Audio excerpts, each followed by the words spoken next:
കാസർഗോഡ് പടന്ന പഞ്ചായത്തിലെ മാച്ചിക്കാട്ടെ ഭൂമാഫിയ അനധികൃത കെട്ടിട നിർമ്മാണത്തിനെതിരെ ജനകീയ പ്രക്ഷോഭം ആരംഭിച്ചു. പട്ടികജാതി കോളനിയിലെ 30ഓളം കുടുംബങ്ങളുടെ വഴിയടച്ചാണ് നിർമ്മാണമെന്നും ആരോപണമുയർന്നിട്ടുണ്ട്.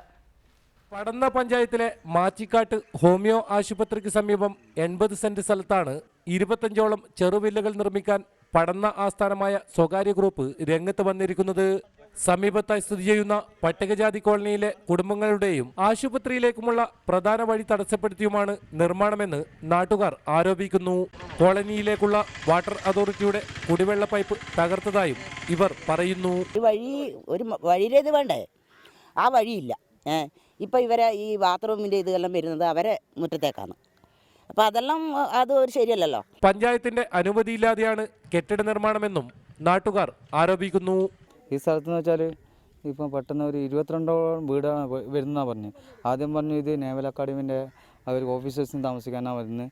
ഇതുമാതിരി പല ദുരൂഹതകളും വെച്ചുകൊണ്ടാണ് ഈ വീട് ഇവിടെ വരുന്നത്. സംഭവത്തിൽ ജില്ലാ കളക്ടർക്കുൾപ്പെടെ നാട്ടുകാർ പരാതി നൽകി. ജനകീയ പ്രതിഷേധം ശക്തമായതോടെ നിർമ്മാണ പ്രവൃത്തികൾ താൽക്കാലികമായി നിർത്തിവെച്ചു. റിപ്പോർട്ടർ, കാസർഗോഡ്.